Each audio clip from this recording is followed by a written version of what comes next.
بسم اللہ الرحمن الرحیم۔ السلام علیکم ناظرین۔ ایک صحابی کو صلی اللہ علیہ وسلم کی دعوت کا خیال ہوا۔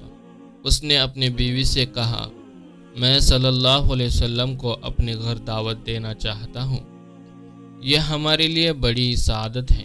بیوی نے کہا، ضرور دعوت دے۔ صحابی نے چھری اٹھائی اور ایک بھیڑ ذبح کی۔ بیوی کھانا پکانے میں مشغول ہو گئی اور صحابی حضرت صلی اللہ علیہ وسلم کو لانے کے لیے مسجد نبوی کی طرف چلے گئے۔ صحابی کے دو چھوٹے چھوٹے بیٹے تھے۔ ایک بیٹے نے باپ کو بھیڑ ذبح کرتے ہوئے دیکھا تھا۔ باپ کے جانے کے بعد اس نے اپنے چھوٹے بھائی سے کہا، کاش تو ہوتا تو دیکھتا ابو نے بھیڑ کیسے ذبح کی تھی، کیا میں تجھے بتاؤں؟ چھوٹے بھائی نے جواب دیا، ہاں ضرور دکھاؤ۔ بڑے بھائی نے چھری اٹھائی اور چھوٹے بھائی کی گردن پر چلا دی، اس کی گردن کاٹ دی۔ جب بچے کی چیخیں ماں کے کانوں میں پہنچی تو اس نے بڑے بیٹے کو ڈانٹ کر کہا، تو نے کیا کر دیا؟ بڑا بیٹا ماں کی مار سے بچنے کے لیے چھت پر دوڑا اور چھت سے گر کر مر گیا۔ جب ماں نے دونوں بچوں کی لاشوں کو دیکھا تو منہ پیٹ کر رہ گئی، مگر اس نے اتنے بڑے صدمے کے باوجود حضرت صلی اللہ علیہ وسلم کا کھانا پکانے میں کوئی کوتاہی نہیں کی۔ اس نے بچوں کی لاش کو اٹھایا اور دوسرے کمرے میں انہیں رکھ کر ان پر کپڑا ڈال دیا۔ کچھ دیر بعد اس کا شوہر صلی اللہ علیہ وسلم کو ساتھ لے کر آیا۔ آپ ایک کمرے میں بیٹھے۔ بیوی نے اپنے شوہر کو بلا کر وہ سارا ماجرا سنایا اور اس سے کہا کہ دل پر قابو رکھنا اور نبی کریم کی دعوت میں کوئی خلل نہ پائے۔ صحابہ نے حضرت صلی اللہ علیہ وسلم کی خدمت میں کھانا پیش کیا۔ ابھی آپ نے لقمہ توڑا ہی تھا کہ جبرائیل علیہ السلام آپ پر نازل ہوئے اور کہا کہ آپ اپنے میزبان سے کہیں کہ میں اس وقت تک کھانا نہیں کھاؤں گا جب تک تیرے بیٹے یہاں آ کر بیٹھیں گے نہیں۔ نبی اکرم نے میزبان سے فرمایا، اپنے بیٹوں کو بھی بلاؤ۔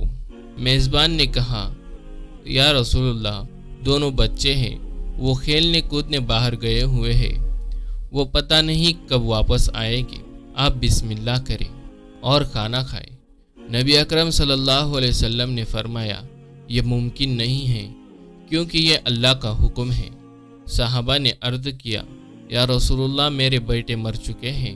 صلی اللہ علیہ وسلم نے فرمایا، ان کے جنازے یہاں لے آؤ۔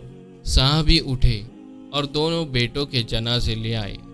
نبی اکرم صلی اللہ علیہ وسلم نے دعا پڑھی اور اللہ سے ان کی زندگی کی درخواست کی۔ اللہ نے آپ کی دعا قبول کی اور بچے زندہ ہو گئے اور اٹھ بیٹھے۔ آپ نے انہیں دسترخوان پر اپنے ساتھ بٹھایا۔ بچوں نے حضرت صلی اللہ علیہ وسلم اور ان کے والد کے ساتھ مل کر کھانا کھایا۔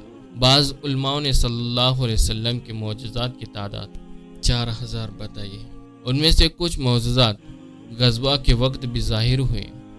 مثلا جنگ کے دوران اگر کسی مسلمان فوجی کا کوئی عضو کٹ جاتا تو وہ صلی اللہ علیہ وسلم کے پاس آتا، آپ اس کے کٹے ہوئے حصے کو باقی حصے کے ساتھ ملا کر لعاب دہن لگاتے، وہ فوراً ٹھیک ہو جاتا تھا اور زخم کا نشان تک بھی وہاں دکھائی نہیں دیتا تھا۔ جنگ بدر میں معاذ بن رضی اللہ تعالی عنہ نے ابو جہل سے جنگ کی۔ ابو جہل نے معاذ رضی اللہ تعالیٰ عنہ کے پاؤں پر تلوار ماری جس سے ان کا پاؤں کٹ گیا۔ صحابہ اکرام انہیں میدان جنگ سے زخمی حالت میں اٹھا کر صلی اللہ علیہ وسلم کے پاس لے آئے۔ اس وقت وہ درد کی شدت سے کرا رہے تھے۔ صلی اللہ علیہ وسلم نے ان کے پاؤں کا جھولتا ہوا حصہ دوسرے حصے کے ساتھ ملایا اور لعاب دہن لگا کر اس پر پٹی باندھ دی۔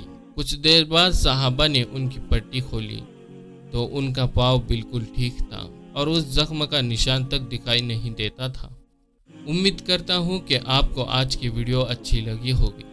اگر آپ کو ہماری ویڈیو اچھی لگی ہے تو ہمارے ویڈیو کو لائک کریں اور مزید اسی طرح کی ویڈیو دیکھنے کے لیے ہمارے چینل کو سبسکرائب کر لیں۔